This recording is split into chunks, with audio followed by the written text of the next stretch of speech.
Welcome back to The Breakdown. So gaya ng sabi ko kanina guys, meron tayong special guest.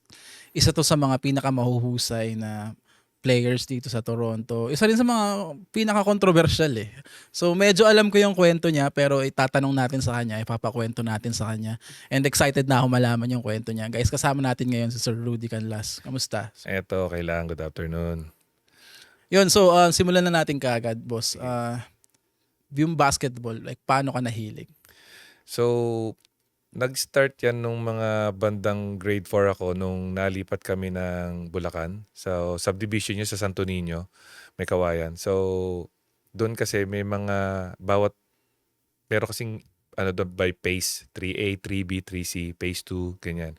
So, maraming taong natira din doon. So, maraming mga bata. So, doon nag-start lahat yon. Kasi nung nasa Valenzuela kami, wala pa ako masyadong hilig sa basketball nung time na yon. Doon, nung napunta ako ng Bulacan, doon nag-start hanggang sa napaliga-liga muna. And then, yung sa eskwelahan namin noon sa St. Mary's Academy of Santo Niño, mga madre yun eh. So, meron kaming PE teacher doon. Shoutout nga pala kay Mr. Cesar Yadaw. Yun nang nag-udyok sa amin na mag-basketball. So from then, yung kumuha siya ng mga player, tapos sumasali kami. Pupunta kami sa mga school kahit na hindi pinapayagan ng school. So nakikipag-usap siya doon sa mga iba-ibang schools sa Bulacan, sa Mekawayan. Parang tune-up game ba? Ito, elementary ka nito. Elementary kami noong Ibig time na yun. sabihin, para tong varsity na hindi official. Parang ganon. Ang galing Parang na. ganon nga. So parang yung si Mr. Daw, yung PE teacher namin, so mag-aano siya ng one game trophy. Makikipag-tune up kami noon sa mga school sa Bulacan, sa Mekawayan. So doon nag-start 'yon hanggang sa naging high school kami noon. Nag-varsity ako sa St. Mary's. Tapos after ng first year at saka second year, nag-transfer ako ng third year high school. That was 1992 sa San Sebastian. Sa Manila. Sa Manila. So, una muna yon bago ako naging player sa San Sebastian, nag-tryout ako sa Letran. So, yung lolo ko kasi may kakilalang treasurer yata ng Letran yon. So, parang nakita yata ako o whatever. Nag-try ako doon for a week. So, parang alam mo yun, kasi ang pag-tryout sa Manila, it's different eh. Hindi ganun kadali. Akala ko kasi madali lang eh. So, parang nag-give up ako doon sa Letran. Kasi sa Intramuros pa ako pupunta, bumabiyahe ako everyday. Hindi ka nakuha sa Letran? Actually, hindi ko masasabing hindi ako nakuha. Hindi ko naman nasabing nakuha ko. Kasi pag pinababalik ka, babalik ka. So, ang nangyari sa akin doon, hindi na ako bumalik. Hindi ka bumalik? Hindi na ako bumalik. Pero bilang ilang taon, 15 pag third year, di ba? 14, mga 15. Paano mo naman 14. naisip na pumunta ng Manila at mag-tryout sa mga big schools? Yun nga, yung katulad nga sa lolo ko, kasi yung lolo ko nga talaga is maraming connection dahil sa DepEd nagtrabaho yun. So, nagkaroon ng impluwensya. Parang sabi niya kung gusto mag-basketball kasi nakikita ako nagba-basketball sa Santo Niño. So, sabi niya kung try ko daw.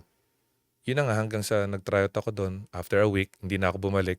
And then, all of a sudden nun, mga 2 weeks siguro or 3 weeks, pumunta sa amin yung kapitbahay namin dati, si Romel Marmolejo. Track and field player siya ng San Sebastian. So, sabi niya sa akin, kasi John ang nickname ko sa Bulacan, sa Santo Niño. Sabi niya, John, tryout ka sa San Sebastian. Sabi niya gano'n, nang kumukuha yung coach doon, nagpapahanap ng player. So, pumunta ako. Hanggang sa bumalik ako doon, after 2 weeks, syempre, hindi ganun kadali yung pinagdaanan namin. Akala ko nga track and field yung tinryotan ko dahil puro takbo eh. So, ganun na nga, after mga 2 weeks, nagulat ako, may pinipirmahan ako. Yung pala, enroll na ako. Nakuha na. Nakuha na ako. No? Pero ano to, yung San Sebastian, like shortly after nung Letran mo? So, nasa Manila ka pa rin? Nasa Manila pa rin ako nun. Oh, okay. So, ganun yung nangyari. So, nung nalaman ko na in-enroll ako, hindi ko ganun yung kaalam ba na ganun pala kalaki yung NCAA. Wala akong idea. Uniform, lahat, supporter, sapatos, medyas, lahat ng kailangan mo, vitamins, may allowance. Tapos yung pagkain nyo pa after na practice, binibigay ng PTA. So, ganun kalaki yung ano ko pala, yung nabigla talaga ako dun nung nakuha ako dun sa Baste. Hindi ko in-expect na ganun kalaki pala yung NCAA. Okay, sige. May NCAA tayo. Tapos, after nun, syempre, nung nag-opening na, dati kasi ang opening ng NCAA is August eh. Kasi ngayon July na eh. So, August, nag-opening sa Araneta Coliseum. Hindi ko in-expect. First time ko kasi nakapasok ng Araneta Coliseum eh. Pero ano to, boss? Like, diretso kang Team A? Team A ako sa juniors. Juniors? Kagad? Ganun ba? Yeah. Or dahil magaling ka? Or di ba usually pag may mga bagong recruit, nagti-team B muna? Wala bang residence? Wala bang Meron. residency yun? Walang residence sa high school. Ang residence lang sa college. Okay, Oo. okay. Sorry. Kasi sa college kasi, sulutan. Kaya kailangan nila mag-residence yan. Pero sa high school, wala. Dumating kasi ako ng third year high school. Awa naman ng Diyos. Kaya lang kasi, hindi naman din ganun kadali yung pinagdaanan ko. Dati kasi hindi man ako marunong lumayap ng kaliwa eh. Di ba, pag, alam mo niligan labas, nasa kaliwa ka, pupunta ka pa ng kanan, okay, gaganon mo, di ba? So, extra effort talaga. Kasi sila, naliligo na sila, nag-shower na sila. Ako, naglileya pa ako, nagdi-dribble pa ako ng kaliwa. Meron akong extra 30 minutes ng time na yun. Tsaka, syempre, si Coach Louie Empleo, yun yung coach ko nung high school. Malaki din yung naitulong nila sa akin para mag-improve yung laro ko sa NCAA. More kasi ako sa defense, hindi ako sa offense eh. Anong position mo nung... 4 and 4-3 ganyan. Pero usually kasi sa ilalim talaga ako. Talagang kasi may mga malalaki kami noon dati. Si katulad ni Dennis Lim. Nung third year high school ako, tapos nung nawala siya, si Donaldson Chandler, itim yun. So marami rin malalaki noon, si Austria. So baga parang talagang kung gusto mong maipasok ka, talagang magpakitang gilas ka pagka may scrimmage, may practice, talagang kasi bawal talagang sa amin, bawal umabsent sa amin ng one day. Kasi baga parang mawawala ka sa kondisyon in a day. Tsaka si Coach Louie sobrang higpit. Ang pwede mo lang idahilan sa kanya pagka a-absent ka, dapat nabunutan ka ng ngipin. Kasi meron akong ka-teammate dati. Hindi ko na alam ba mag-ito yung pangalan. Namatay lola niya. Sabi ni Coach Louie sa kanya, oh, namatay naman pala lola mo eh. Di sana pumunta ka muna rito nag-practice. Para pagbalik mo doon, di ba, maglalamay. Hindi mo naman mabubuhay ang lola mo kung nandun ka, di ba? Di ba? Parang sarcastic pero totoo naman. So yun, ganun kadisiplinado si Coach Louie pagdating sa practice. Pero okay naman ba nilaro mo? Okay naman. Playing time mo?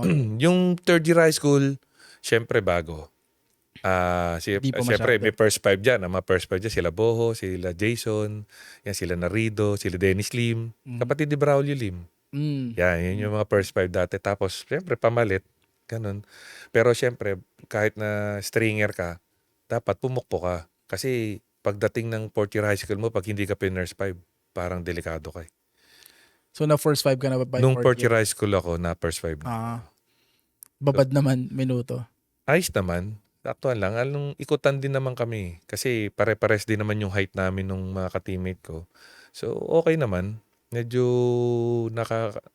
masasabi kong paganda rin yung naging high school ko. Naglaro ka rin ba ng seniors sa NC? Sa seniors, after kong mag-graduate ng fourth year high school, so, syempre gusto naming mag-seniors. So, nag-team B kami ng Baste. After ko mag-team B ng Baste, na-aksidente ako. Nabagok yung ulo ko. So, medyo natigil ng konti kasi nga na-hospital ako for almost a week and a half kasi sumuka ako ng dugo eh. Dahil nag-4 stitches yung dito ko. Tapos to magang-maga lahat yan. So, ang nangyari nun, after ko makabalik nun, nag-tryout ulit. Parang tryout na naman. So, team B kami nun. Tapos one time, nasa SM kami nun, SM Santa Mesa. Nakakasalubong namin si Christian Calagio. Chris Calagio. Si Chris Calagio. Beda yan eh. Beda nung time na yan. So, nung nakausap na si Christian, kamusta? Nasa letra na si Christian nun. Sabi ni Chris, di tinanong namin, sabi, syempre, pre, meron ba tayong parang may possible pa pwede mag-tryout sa Letran. Kasi hindi kami makukuha sa Basti nung time na yun. Kasi ang team B nun, Adukol, Mm. Calpito, Mm. Tanige. Imagine mo yung mga player, Brickster Encarnacion. Alam mo na sila yung next eh, no? Alam namin yon. Kasi ang mga stringer na sila Rodney Santos. Ah. Ayan, malalakas sila Bardahe, sila Peter Martin, ay Mm. Martin. ah, nag-PBA na yun. So, sabi namin, walang chance para ma-team A tayo dito. Mabubulok tayo ng team B. So, nagpunta kami Letran. So, inabutan namin doon si Coach Bong, si Coach, ang head coach nila no, si Rudy Hines. Mhm. Si Rudy Hines. Ano, So, anong taon to? Ng NC? 94, 96, mga 97. Season... Anong season ng NC yung 97? Naku, di na ako nakakapasyado nagsiseason yun. Anyways, sige. Yeah. Kung hindi siya 98, 97, 98 yan. So, nung pumunta kami doon, ano naman kami? Dalawa kami dyan actually, yung best friend ko nung high school, si Ricky Amparo. Nasa Montreal na ngayon. So, dalawa kami lumipat doon. Nakuha naman kami. So, binigyan kami ng 50% off sa Team B. So, nung naglalaro na kami doon, syempre, isang team. Okay. Practice, ganun. Hanggang lumipas yung isang taon, maraming gagraduate. Ang gagraduate nun, ang alam namin, 4 o 5. So, nung nag-summer na, bigla na lang may dumating. Ay, so na-expect nyo, syempre, gagraduate. Kayo na yung team A na kayo. Ano yan eh, pagalingan na lang kayo eh. Mm. Pagka parang, syempre, yung trainer nyo, yung nagko-coach sila, Coach Bong, tsaka nakalimutan ko isang name ng coach namin eh. So, sila yung mag-ano dun na mag-update ba kung sino pwedeng i-line up. Kasi pagalingan talaga kayo dyan. Hindi naman pwede hindi kayo magpagalingan dyan. Tsaka kondisyonan talaga. Tapos nung summer na yon, dumating sila Kirby Raimundo, Isolas, Pryor. Mga forward din. Hindi, isang buong team. Sa buong team. So, galing sila sa palarong pambansa noon. Mga player ng palarong pambansa. So, ang coach nila noon, sila Molet, sila Bola-Bola, sila yung nag-PBA player na coach ngayon, tas may anak siya doon, si Alas. Si Louis Louis Alas. Alas. Louis Alas. Sila yon. Tinanggal kaming 12. Tinanggal kayong lahat. Tanggal kami lahat. Doon ako naiyak. Naiyak talaga ako doon dahil yung hirap na inabot ko doon sa Letran, hindi biro yun. Tinatakbo namin Intramuros hanggang PICC. Pagtapos na, saan kayo nagpunta? Pagkatapos after ko mag-Letran, so kasi nakadorm ako noon eh. Nung nakadorm ako, nag-decide ako, sabi ko, tapusin ko lang yung semester. Pag-iisipan ko kung ano gagawin ko. Sabi ko, tapos noon, nag-ama na ako. Sabi ko, mag-aaral na lang ako. Parang, alam mo yun, So, hindi ka na naglaro? hindi na ako naglaro noon. So, sa ama, siyempre, pagpasok mo na ama, first year high school ka, first year college ka. So, puro first year college na lang. Pagpasok ko doon, akala nung, nagkaroon kasi ng, ng parang intramurals. Akala nung coach, nung varsity team, freshman ako. Hindi niya alam. 20 years old na yata ako nung time na yun. So, kinukuha niya ako maglaro daw. Parang, nag-practice naman ako ng ama, pero inter-ama lang yung labanan. Pero 20 years old, di ba pwede naman? Ang college sa atin, di ba tama ba 25? Hanggang 25. Tapos 5 25. years ka maglalaro. So, pagka ganun kasi, pag nag-20 years old ka na, hanggang magto-21 ka na, hindi ka pa na-line up, delikado ka na nun. Noong time kasi namin, talagang ano lang ba pwede mong paglaruan nun? Number 1 is PBA. Siyempre, goal lahat na yan. PBL. NC, UAAP. Tapos wala na. Yun lang, oo. Wala na. Hindi Hindi katulad ngayon. Ngayon, ang dami sobra. Noong time namin talagang hindi naman siraan, pero talagang pagalingan. Kung igagaling ka pa, ilabas mo talaga dahil yun ang magiging puhunan mo. Walang video nun eh. Wala nga. Wala yung mga highlights na papakita mo sa coach na ganito. Wala. Dati puro word of mouth eh. Puro Di ba? salta. Oo. Pag narinig, pre, dadayo si. Kunyari, katulad nung time namin ng high school kami sa Santo Niño. Kasi, siyempre, varsity na ako ng Baste. So, yung kaibigan ko, si Michael Jordan Dalope, nasa US na ngayon yun. Ka-teammate niya naman si Christian Calagio. Siyempre, naglalaro kami sa Santo Niño, Iliga. Hugot niya ngayon si Christian.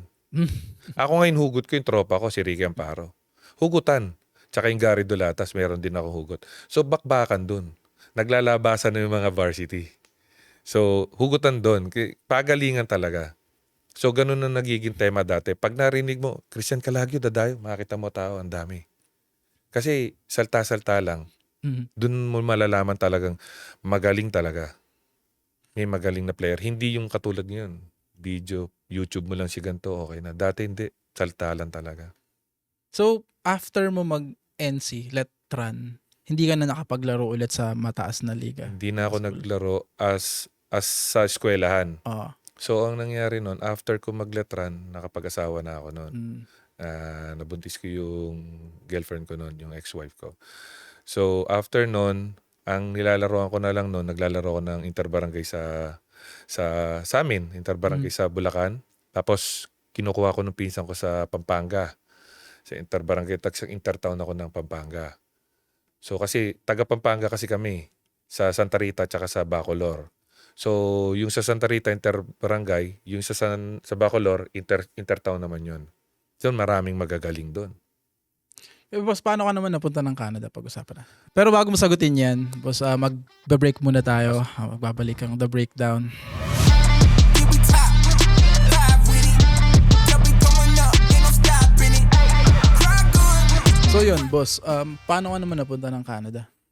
So, kaya ako napunta rito, dumating ako dito 2012, bali, kinuha ko nung wife ko, nung ex-wife ko, na kinuha ng kapatid ko rin. Kasi kapatid ko nauna rito eh. Kinuha ng kapatid ko yung ex-wife ko, tapos kinuha naman kami as family ng ex-wife ko. Yun, doon nag-start yun. Tapos hanggang sa, alam mo na, ang basketball kasi dito sa Canada rin, masyadong yung kilala ba? Mm. So one time kasi nangyari, kaya ako napunta sa basketball dito. Yung tatay ko nagpunta sa Lamay.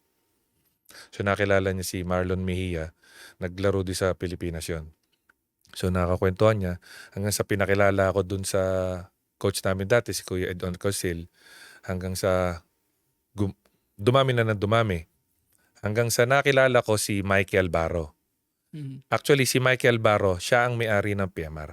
Yung PMR kasi, motorcycle yan. Group sa Mississauga. So, in-invite ako nung kaibigan ni Mikey na si Jay Abisamis. Ka-work ko siya sa Kretschmar dati dito sa Miss Scarborough. So, sabi niya, pre, kunin ka namin, laro ka dito sa PMR. May sasaling team. So, PMR ngayon. So, sa Mississauga, naglaro kami doon. Actually, ang standing namin doon, 0-7. Mm. Ako lang ang kinuha noon. Tapos, hindi ko alam, lahat pala kakampi ko, mga nagmumotor. So, after ng every game, inom hanggang sa nakilala nila ako, ganto, ganyan, ganon. Maraming kwentuhan. Hanggang sa sabi ko kay Mikey, sabi ko, pre, ano bang gusto mo? Mag-champion o katuwaan lang? Sabi niya, pre, syempre gusto ko mag-champion. Sige ka ako, bibigyan kita ng 5 player, ikaw na yung the rest. So, kinuha ko si Jan Lucero, si Kenny Santos, si Ronan Perlas, saka si Ronnie Galang, tsaka ako. 5 kami. So, una-una namin liga nun, yung Dwinski sa Mississauga. Mm. So, champion kami kagad. Shoutouts pala sa Dwinski, sa Kapwa Sports. Yan. Kay Mike Sabater. Mm. Yan. So, doon nag-start yun. Tapos sumali kami ng FIBA. Tapos sumali kami ng Bayan. Hanggang sa nag-champion kami sa Bayan. Dito na kayo nagsimula mag-dominate, basically. O hindi pa? Hindi Proseso pa siya? masyado. Pero nananalo-nalo na kami noon sa mga liga. Pagpasok namin sa Bayan kasi champion kagad kami. Pero syempre may mas malakas na ibang team. After the second conference, natalo na kami. Tapos, syempre, bilang ako kasi yung nagbuo eh. ng mga player. Parang ako yung kumuha ng mga player. So, piece by piece, kinukuha ko hanggang sa nakakalaban ko si Christian Lalicon. Yun, kinuha ko siya. Dati siyang undefeated. So, nagkaroon ng konting problema yata. No? So, kinuha ko. Tapos hanggang sa naging player na namin. Tapos, dumating ang turkey ball. Nakuha ko naman si Ronald Lintag. Mhm. So, nabuo na. Nung nag-start kami sa Nobat, doon, medyo dumadami na yung panalo namin. Actually, kasi sa Nobat, dalawa nilalaroan namin. Isang 35 tsaka isang open. Pero meron kami mga bata. So, ganun na nag-umpisa nun. Hanggang sa umano na. Lahat na ng mga liga sinasalihan namin. Ang hindi na lang namin sinalihang liga dati, Philcan. Kasi baka hiwalayan na kami ng mga asawa namin. Dahil 3 o'clock yun na Sunday. Ang Sunday ng morning, meron kaming Nobat. Wala na kayong weekend. So, yung Sabado, imaginein mo, lalaro kami ng Nobat. Tatakbo kami ng Willywood. Pupunta kami ng Mississauga. Tapos Sunday, may laro pa kami isa o dalawa. So, pagdating na hapon, wala na. Ayawan na yon. Kaya hindi kami sumali ng Philcan. Actually, yung Philcan na lang hindi namin napagka-champion. Hindi kami nag-champion doon dahil di naman kami sumali doon. Yun, ganun yung nangyari. So ito parang lagi na kayong champion sa lahat ng sinasalihan nyo. Hindi naman lagi, pero malamang-lamang ba Mm. na pag sumali kami, may chance talaga. Kung matalo man kami ng finals, runner-up lang kami. So, hindi naman laging Pasko So, natatalo din naman kami. Siyempre, natsatsambahan o whatever. Siyempre, may magagaling din naman kami nakakalaban. Pero, yung sa amin kasi, iba kasi yung naging samahan. Siguro sa sobrang tagal na din, nagkakakilala na kami. So, baga parang alam na namin yung gagawin namin. Alam na yung pwesto. Kahit yung mga tournament, marami kaming napanalong tournament. Actually, sa Oshawa, marami rin yan. Hanggang sa FBANA, nag-back-to-back na kami na FBANA ngayon. So, pinaghahandaan namin yun yung NABA. Kasi 45 up yan Kasi usually, kasi ang edad namin, nasa majority kami ng 45 up So, tatry namin makuha yung NABA. Pero gusto kong pag-usapan, boss. Kasi Boss, ano yan? saan nagsimula yung parang yung controversial sa team nyo? Kasi Paano nagsimula yun? ang nangyari kasi doon, boss, yung baga parang hindi na kami sinasali. Hmm. Hindi ko naman, ayoko naman kasing husgahan yung mga ibang team. Siguro yung ibang team, hindi naman. Meron mangilan-ngilan. Na syempre, kung kasali nga naman yung PMR, maliit yung chance nila na makapasok ng championship or makapaglaro ng finals o semis. Hindi ko naman nila lahat. Pero siguro, kasi business yan, boss Business ang paliga dito So kung dalawa yung sasali, kami sasali, tapos dalawa yung alis, sino pipiliin nung nagpapaliga? Yung Diba? dalawa. Yung dalawa. Mm. Instead na isa lang. So ganun yung nangyayari. So kaya ngayon, boss, ang nangyayari sa amin, naghihiwa-hiwalay kami. Pero ibig sabihin, ganun talaga kayo kalakas ng mga panahon na yun na may ayaw sumaling team pagkasali kayo? Hindi Ganun naman ba ibig sabihin? Hindi naman siguro, boss, ganun kami kalakas. Iba lang talaga yung understanding. Kasi sa basketball, hindi pwedeng may ere ka dyan Kasi pag nagka-ere ka dyan, boss, mahirap yun. Baga parang, kasi ako, nung bago ko nabuo yung PMR na yan, kami nila Mikey, nung kami nila Ronnie Galang nun, syempre kami yung gumagawa nung time na yon. Dahil dual, kami yan, parang trio kami niya, Ronan, Rudy, Ronnie yan So, nung time na yon, boss, marami kaming nakakalaban ding maganda, pero alam mo yun, hindi talaga, baga parang yung isa gustong pumuntos ng mataas, yung isa ganito. Ako, nung binuo ko yun, nag-settle down ako sa depensa. Hindi ako pupuntos. Kahit pagtanong niyo sa mga liga, siguro pinakamantaas kong 0.6, 8. Baka nung nag-12 ako, Pasko yata yun. Pero usually talaga, depensa talaga ako. Lahat ng malalaki, lahat ng mga big men, ako yan. Talagang walang ibang gagawa nung ganung sitwasyon kundi ako lang. Tapos sila Ronald, siyempre given na sila Ronald, sila Christian. Sila na lang, hindi na ako pupuntos. Kaya siguro yung PMR, naging baga parang pag narinig nilang PMR, ay, parang tinatamad silang sumali, whatever, I don't know. Pero para sa akin kasi hindi naman kami ganun kalakas. Siguro lang din experience, tsaka yung tagal ng samahan namin.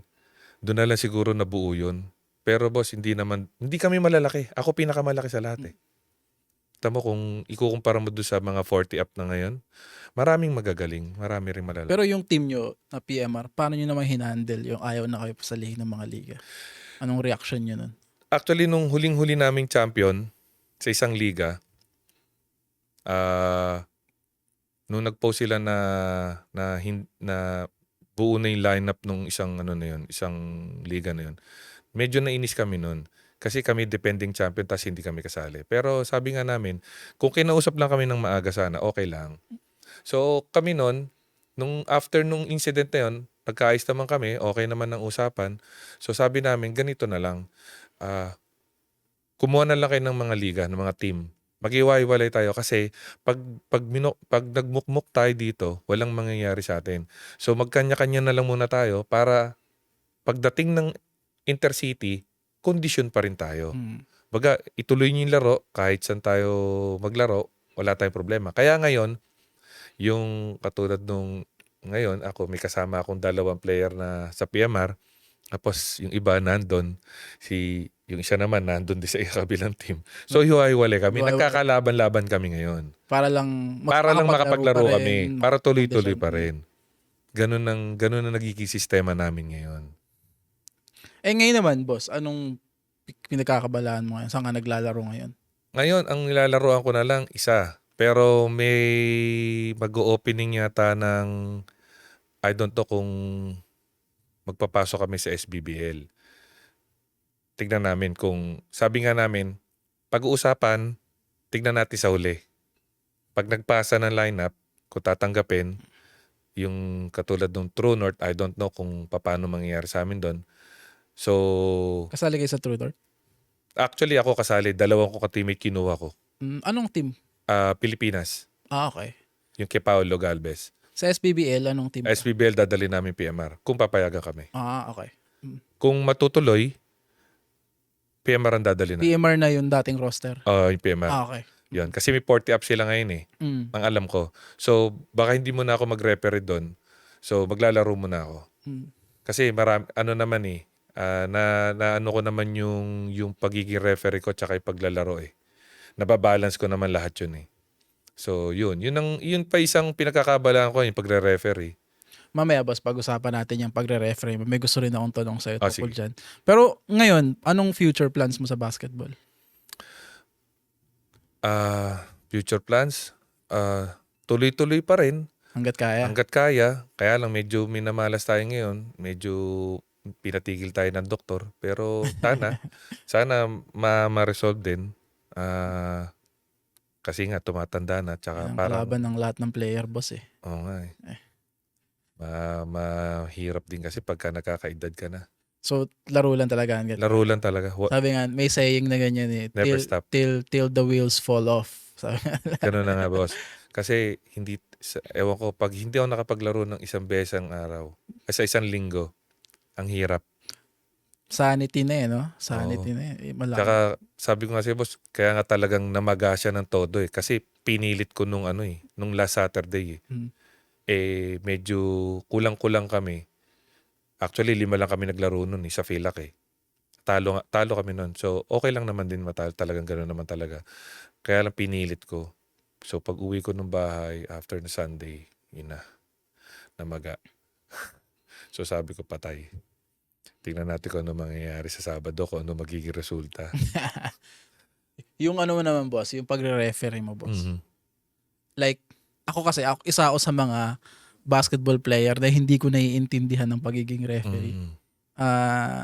Bakit referee? Bakit naisipan mo? Bakit referee? Kasi boss, dito kasi, nung nag-apply kasi ako ng nung parang tryout din yun sa Tabo, yung Toronto Association of Basketball Official.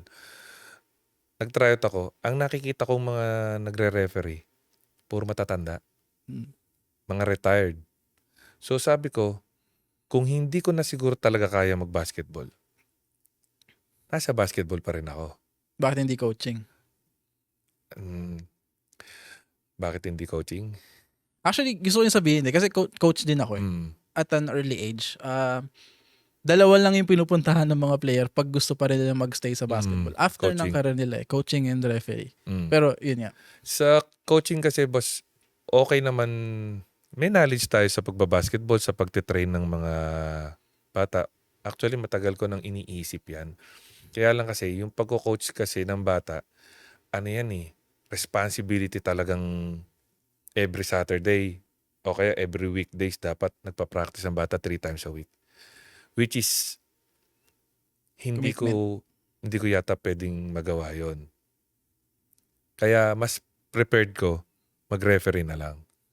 So, ngayon naman din kasi maraming nagtitiwala na mga organizer na pinagre-refereehan ako. Tsaka shoutout nga pala kay Boss Emmanuel Pabian, kay Manny, Pangulo namin sa BAP. Mm. So, yun. At least ako pinapayagan niya kung medyo pumito sa iba. Pero may abiso naman yun. So, yun. Yung mga ganong bagay, baga parang siguro yun na lang ang magiging passion ko after. Kung sakasakali man talagang hindi ko na kaya, siguro referee na lang. Ayun. So, medyo nauubusan na tayo ng oras, boss Pero salamat sa oras mo. And sobrang dami pa natin talaga pwede pag-usapan. Sabi nga ni Kuya Anjo, baka 2 eps ka dapat Pero sana makabalikan na lang next Oo. time. Boss, any shoutouts? Any Okay. Shoutout nga pala sa asawa ko, sa family ko, sa PMR family kay Michael Baro, JC Trans, Boss Jan, tsaka sa mga Boyago Boys, sa BAP, kay Manny, sino pa ba? Yun lang, sa PMR family, hangon talaga tayo. Magkikita pa tayo sa Intercity. Ayun, yun. Maraming salamat ulit sa oras mo, boss. And yun guys, magkita-kita tayo next week dito sa The Breakdown.